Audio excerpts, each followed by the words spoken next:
వెనకటికి మాట్లాడిన వాళ్ళందరూ ఏడబోయినరో రేపు నువ్వు కూడా గాడికే పోతావు తప్ప కొత్తగా ఏముండదు. చివరికి ఒక మాట, కేసుల గురించి మాట్లాడుతున్నాడు. ఏ కేసులన్నా? నిన్ను లోపల పెట్టిన కేసులో ఏసీబీ లోపల పెట్టింది నిన్ను. ఏసీబీ ఎవరి కింద పనిచేస్తుందన్నా? ముఖ్యమంత్రి కింద పనిచేస్తుంది. నువ్వు కేటీఆర్ మీద పెట్టిన కేసు ఏం కేసు అన్నా? ACB case. ఏసీబీ కేసులో ఎందుకు రిమాండ్ చేస్తలేవన్నా? భయపడుతున్నావా? ఈడీ వచ్చి కాగితాలు కొంచెమైంది, నీ దగ్గర లేవా ఇంకో కాగితాలు? ఈడీ అరెస్ట్ చేయకమని చెప్పిందా? ఏ కోర్టు అన్నా కేటీఆర్ని అరెస్ట్ చేయకమని చెప్పిందా? ఏమన్నా స్టే ఉన్నదా? ఇన్వెస్టిగేషన్ కాగితాలు ఈడీ కొంచెమైంది, కిషన్ రెడ్డిని ఇప్పిమను. కిషన్ రెడ్డి ఇప్పితే నువ్వెందుకు, నీ ఏసీబీ ఎందుకు? నిన్ను తీసుకుపోయిన రోజు ఏసీబీ వాళ్ళు ఎట్లా తీసుకుపోయారో మర్చిపోయినావా? మరి ఇలా కేటీఆర్ వచ్చి మీ ఏసీబీ ఆఫీస్ ముంగట నిలబడి సవాల్ చేసిపోతే తోక ముడిస్తేవి.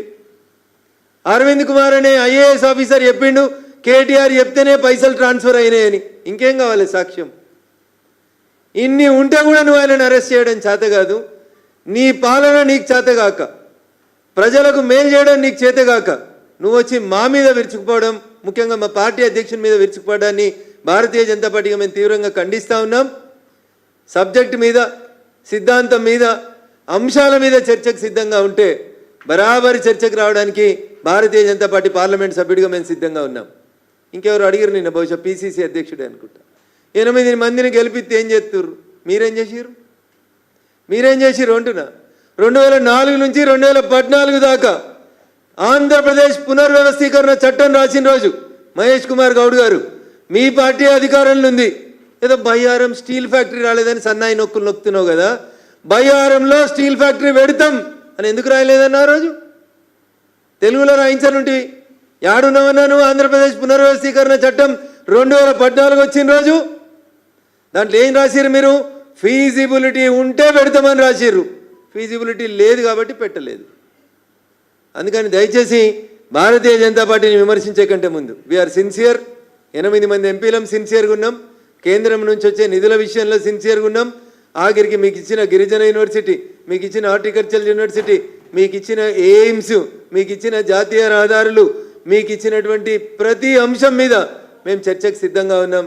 మీరు రండి అని చెప్తూ ఇంకొకసారి వ్యక్తిగత దూషణలకు దిగితే ఖచ్చితంగా ఈట్కా జవాబ్ పత్తర్ సే దేంగే అనేటువంటి దానికి భారతీయ జనతా పార్టీ కార్యకర్తలు సిద్ధమవుతున్నారని చెప్పి ఈ సందర్భంగా ముఖ్యమంత్రి గారిని హెచ్చరిస్తా ఉన్నాం. థ్యాంక్ యూ అనండి.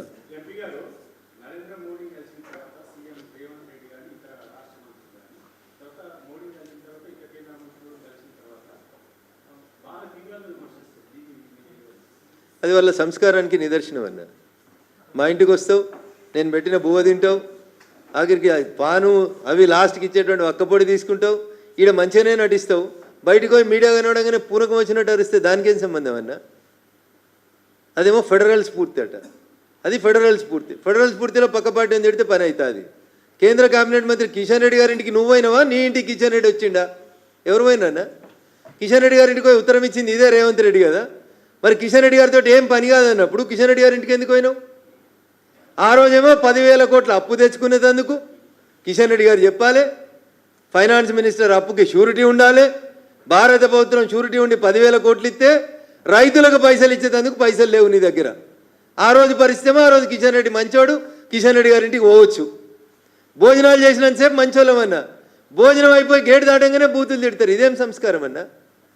ఇది వాళ్ళ సంస్కారానికి నిదర్శనం తప్ప దీంట్లో మా తప్పేం లేదన్న.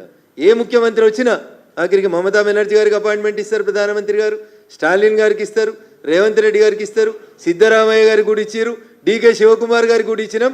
మేము ఈ దేశ అభివృద్ధి కోసం, అది కన్నడ ప్రజలు బాగుండడానికైనా, తెలుగు ప్రజలు బాగుండడానికైనా, తమిళ ప్రజలు బాగుండడానికైనా, ఈ శరీరం మొత్తం ఒక దేశం అనుకుంటే ఇది మొత్తం బాగుండాలనుకుంటున్నాం.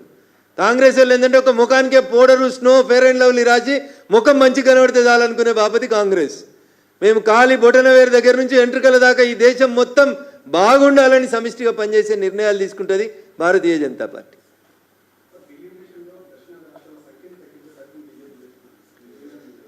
బాగా పైత్యం ఎక్కువైన వాళ్ళు, రాత్రిపూట నిద్ర పట్టక కలలు కన్నోళ్ళు, ఎవరు పడితే వాళ్ళు మాట్లాడేటువంటి మాటలు ఎవరు చెప్పారు నీకు? డీలిమిట్